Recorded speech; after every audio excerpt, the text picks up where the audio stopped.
Welcome back to the deep dive. Today, we are attempting something that, on paper, sounds, well, it sounds absolutely impossible. It really does. We are going to try to connect two worlds that couldn't be further apart. On one side, we have the brutal, freezing, low-tech reality of the Soviet Gulag in the mid-20th century. Right. And on the other side, the cutting-edge, high-speed, and, let's be honest, pretty controversial future of artificial intelligence. It does sound like a contradiction in terms. Yeah. Usually when we talk about history and AI, we're looking at, data sets or the history of computing power. But this is different. This isn't about code. No, it's about survival. We're asking a question that I think a lot of us need an answer to right now. How can a prisoner freezing in a labor camp, terrified of being erased from history, how can that person teach us how to look at modern AI without fear? Which is important because fear and anxiety are the prevailing mood. That's the dominant narrative. Will it replace us? Will it take over? Exactly. But our source material today offers a completely different emotional response. It's a really fascinating essay called Walking Books: Target Intelligent Robots and the Strange Comfort of Indestructible Memory. And it's written by an author named Lev Neymotin. And we need to be clear right up front. This isn't a technical white paper or some academic treatise. It's a personal narrative. It's his story. Deeply personal. Neymotin is looking forward at technology, at all these complex systems we're building, but he can't help but be pulled back to his past, growing up in the Soviet Union. He's viewing the future through the lens of a very traumatic, very specific past. And his core argument is that if you can understand what he calls the walking books of the Gulag, then you'll understand the target intelligent robots of the future in a totally new light. A much more hopeful light, surprisingly. So our mission today is to really explore this concept of indestructible memory. We're going to unpack this strange, powerful analogy between human prisoners acting as living archives and modern AI modules. And hopefully by the end of this, we can move you from that commonplace of anxiety about AI to where the author sits, which is a place of all things, relief. It's a journey from fragility to durability. Let's get into it. Let's do it. Okay, so to understand his argument, we have to start where he starts. Lev Neymotin takes us back to his youth in the Soviet Union. And the first thing that really struck me was how he describes reading. For most of us, reading is a hobby, maybe a way to learn something or just, to escape for a bit. But for him, he uses the word oxygen. That distinction is absolutely vital to understanding his entire argument. It's the key. In a free society, literature is culture. It's an additive, something that enriches your life. Sure. But in a totalitarian system, specifically the one Neymotin describes, literature is a counter-environment. He talks about living in a system meticulously designed to produce obedience rather than thought. It's a world of what he calls managed unreality. Managed unreality. I like that phrase. So when you open a book that speaks the truth in a world like that, you aren't just being entertained. You're breathing. You are asserting your right to remain a thinking person. He mentions one author in particular who was huge for him, Solzhenitsyn. Of course. And not just any Solzhenitsyn book, but The Cancer Ward. Now, for those listening who haven't read it, The Cancer Ward is, well, it's exactly what it sounds like. It's set in a hospital in Tashkent. It deals with patients suffering from cancer. It's grim. It doesn't sound like a comfort read. No, it wasn't comforting. Neymotin is very, very clear about that. He didn't read it for comfort.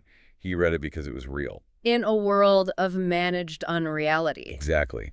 The Cancer Ward is a fascinating choice because it illustrates something Neymotin calls the state shadow. The state shadow. Yeah, the book is set in a hospital, not a labor camp. But in the Soviet experience, the distance between a hospital bed and a prison bunk was terrifyingly short. You could literally be cured by a doctor in the morning and exiled by the secret police in the afternoon. Wow. That's the part that really gets to me. It's this idea that there is no safe space. Not really. Even healing is temporary because the state looms over everything. It can take it all away in an instant. And this leads to one of the most profound insights in the entire essay, the Gulag as a condition. Okay, what does he mean by that? Well, we tend to think of the Gulag as a place, a camp on a map somewhere in Siberia with fences and guards and watchtowers, a physical location. Right. But Neymotin says that even when the Gulag is absent as a location, it is present as a condition. So it's psychological. It's a state of mind. Entirely. It's in the air. It's in speech patterns. It's in the silences. It's in the way people glance over their shoulders when they talk. It's the quiet internalization of fear that organizes every aspect of daily life. So it's a prison without walls. That's a perfect way to put it. Yeah. And it is within this terrified psychological space where you can't trust the state, you can't trust your neighbors, you might not even trust your own family, you certainly can't trust the future, that the most arresting idea of the essay appears. The walking books. The walking books. This part, I mean, this is the movie scene for me. This is the part of essay that just, it sticks with you. It's unforgettable. Neymotin explains that the Gulag system wasn't just brutal, it was rational, it was engineered. The authorities, the people running these camps, they knew that if you lock up intellectuals, writers, poets, scientists, historians, the thing they would miss the most wasn't a soft bed. It wasn't even food, necessarily. Right. It was books. It was that oxygen he talked about. And deprivation was a calculated tool of control. Yeah. If you cut off the intellectual air, the mind suffocates. You break the person. So the prisoners came up with a countermeasure, and just describing it still gives me chills. They didn't have paper. Paper was dangerous. A written poem could be a death sentence. It could be confiscated, destroyed. So they used the only medium they had left. Their minds. Memory became the medium of survival. Neymotin describes this image, this vivid image of a man in a lagernaya roba. That's the heavy, quilted prisoner's coat, just walking around the camp. To a guard, he looks like he's just pacing to stay warm. But he's not. He's carrying a library. He is carrying War and Peace, not in his pocket, not in his hands, but in his head. Every single word. And we really need to pause on that. We aren't talking about memorizing a favorite quote or a stanza of a poem. We are talking about memorizing an entire text, word for word. One man essentially becomes the paperback edition of a novel. He is the storage medium. So if I want to read chapter 4, I don't go to a shelf in a library. I go find Ivan over by the heater. You go find Ivan, you sit next to him, and he recites it to you. He would read it aloud, word by word, page by page, purely from memory. It's a kind of terrified intimacy. You're literally reading a person. But just imagine the pressure on Ivan. Oh, immense. If he gets sick, if he gets transferred to another camp, or if his memory just slips under the strain, that chapter is gone. It's deleted from the world of that camp. And that fragility is precisely why they distributed it. It wasn't just one man, one book. In the appendix of the essay, Neymotin gives us real historical examples of this survival technology. He's very clear this wasn't a metaphor. It was a practical, life-saving necessity. A technology, yes. He mentions walking versions of Tolstoy, of the great poets like Mandelstam and Akhmatova. Anna Akhmatova is such a powerful example of this. During the Stalinist purges, she would write a new poem, have a small, trusted circle of friends come to her apartment. She'd recite it to them until they had it memorized. And then she would burn the paper in an ashtray. Immediately. The paper was the liability, the physical evidence. So the poem existed only in the distributed network of their minds. If they were all arrested and killed, the poem would die with them. And then there's Nadezhda Mandelstam, another incredible figure in this history. A hero of cultural preservation. She preserved her husband Osip Mandelstam's entire poetic corpus in her mind for years. Writing it down would have been a death sentence for both of them, so she became the archive. She was the book. And Solzhenitsyn himself did this. The essay mentions he used rosary beads made of chewed-up bread to count lines and rhythms. He used mnemonic systems to build his masterpiece, the Gulag Archipelago, entirely in his head while he was still locked up. He built the book in his memory before he ever had a chance to put pen to paper safely. This is the critical point to understand before we pivot to the modern day. This wasn't a parlor trick. It was a distributed library. Right, a network. A network. No single person held the whole library. Maybe Ivan was War and Peace, but Dmitri was a volume of Pushkin's poetry, and Anya held a collection of Mandelstam. Together, they created a network that was resistant to confiscation. You can burn a library of paper books? But it is much, much harder to burn a text that is spread across 100 minds, hidden behind silence and fear. It's resistance. It is the ultimate form of intellectual resistance. When the physical medium paper is compromised, the human mind becomes the medium. The last resort. Okay, I have to pause here. We have this incredibly heavy, incredibly moving image people freezing, starting, risking execution just to save a poem. And then Neymotin pivots. He does. It's a sharp turn. He pivots to computer code, to artificial intelligence. To be honest, reading it the first time, that feels like a massive leap, maybe even a little trivializing. It can feel that way at first glance, absolutely. I think jarring is the right word. But this is where you have to really try and get inside Neymotin's headspace. He isn't comparing the suffering. That's not the point.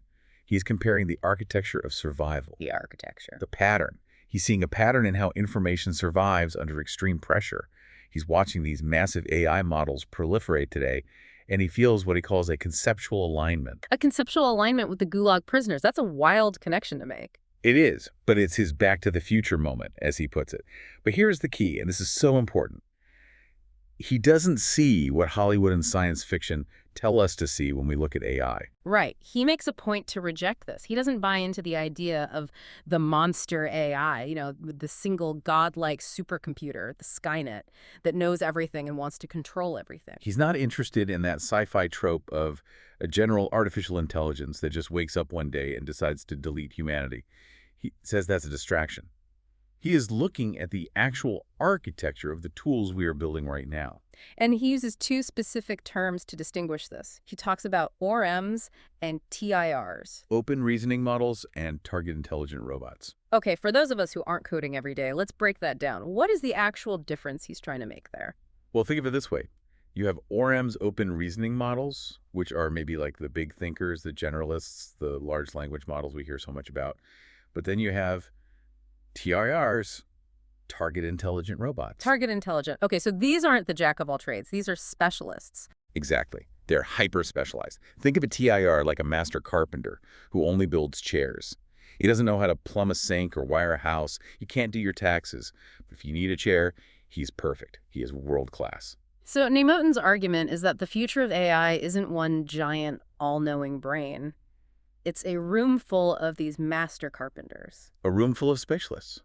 Or a workshop full of specialized tools. He uses this great analogy. He says, AI is like glasses for perception, or a microscope for judgment, or a telescope for imagination. Which frames it as an instrument, a tool to be used, not a replacement for the user. Precisely. And this is where the walking books come roaring back into the conversation.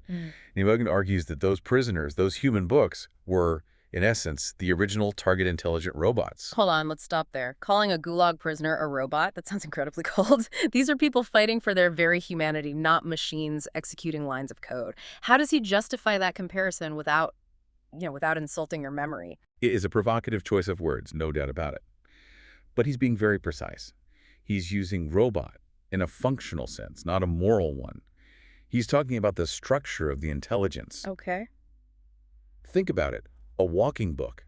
Let's go back to the man who memorized War and Peace. He was not broadly intelligent in the sense of knowing everything about everything. He wasn't a walking encyclopedia of all human knowledge. He's a specialist. An extreme specialist. Regarding the text of War and Peace, he was perfectly precise. He was narrow. He was deep.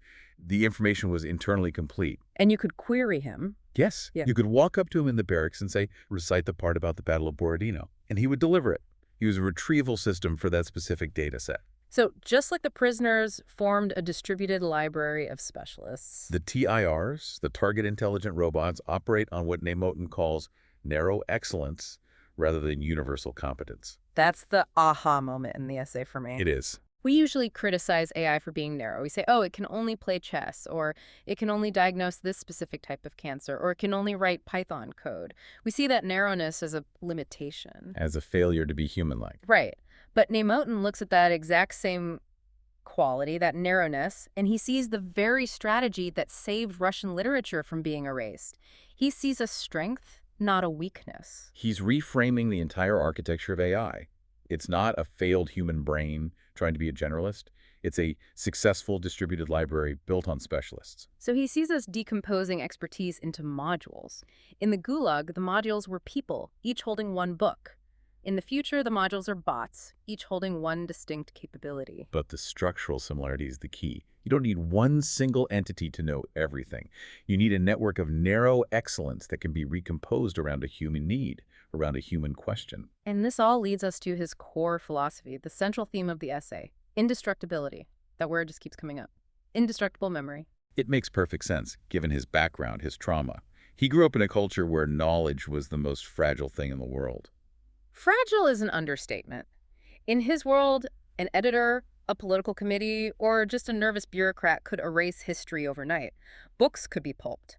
Names could be removed from textbooks. People could be literally airbrushed out of official photographs. The truth was, whatever the state said it was on any given day, it was constantly shifting sand. So for him, the creation of the walking books wasn't just about remembering a nice story. It was an act of pure defiance. It was a way to say, you cannot erase this. This truth will survive you. It was an assertion of permanence in a world of mandated impermanence. And now he looks at AI and he hears people screaming, AI will replace us, AI will destroy our culture. And his reaction is essentially, you're missing the entire point. He thinks we are focusing on the wrong threat. The deeper story, the one that matters to someone with his scars, is preservation. He sees AI as a way to scale that defiance, to take that active refusal from the gulag and build it into a global infrastructure. He talks about building a scalable infrastructure for retaining human knowledge, a future where the book cannot be pulped, where it can't be banned, where it can't be quietly removed from a library shelf. He even traces the evolution of the book itself. It starts as marks on paper. Then it becomes digital text. Then it becomes interactive hypertext. And now, with these target intelligent robots, the book becomes a collaborative partner, something you can converse with. And this isn't just about having more storage space. It's about accessibility and the cost of thinking. Neymotin brings up Solzhenitsyn again here. Solzhenitsyn documented how totalitarian systems are meticulously designed to make thinking expensive. Expensive. That's such an interesting, almost economic term for thought. What does he mean by that? Expensive in terms of risk, first and foremost. Speaking your mind could cost you your job, your freedom, your life, but also expensive in terms of effort. If you have to memorize an entire book just to read it, then reading is very, very expensive. It takes an enormous toll. Right. If you have to constantly hide your thoughts to survive, then genuine critical thinking becomes an exhausting, high-cost activity. And Neymotin is drawn to technology that makes thinking cheap. Cheap, wide, fast, and accessible to everyone. He says his goal is to keep the lights on. And he clarifies, he doesn't mean electric lights, he means cultural lights, intellectual lights. The lights inside the human mind that allow you to say 3 simple things. I remember, I understand, I doubt. I doubt. That's such a powerful one, isn't it? It is. The ability to compare sources instantly, to check facts against a vast archive of knowledge, to access suppressed histories, that is the ultimate antidote to the managed unreality he grew up in. It's about making it too expensive for the censors, not for the citizens. So we've moved from the gulag to the server farm. From human memory to silicon memory. But there's a moral component here, too. It's not just a practical solution. Neymotin draws a crucial distinction between the human element in the Soviet story and the human element in the AI story. This is the pivot that really, really touched me. It's the emotional core of the second half of the essay. What's the distinction? In the Soviet story, the human carried the book. The human being was the container, the beast of burden for culture. It was an incredibly heavy load. It was suffering. It was pain. And in the AI story? In the AI story, the book helps carry the human. That's a beautiful inversion. It really is. It's a complete flip. The technology helps carry us through complexity. It carries us through medical diagnoses, through bureaucratic paperwork, through what Neymotin calls the small, everyday gulags of modern life. The small, everyday gulags. What does he mean by that? The feeling of being trapped. The confusion, the information overload, the feeling of being completely overwhelmed by a system you don't understand. The technology becomes a partner in navigating that. He calls it an enhancement. But surely there's a risk. If the machine carries the book for us, don't we get weak? Don't our own memories atrophy? He anticipates that argument. And he lays out what I would call a hierarchy of survival. It's basically a multi-layered backup plan for civilization. Wow. Plan A is our traditional medium books.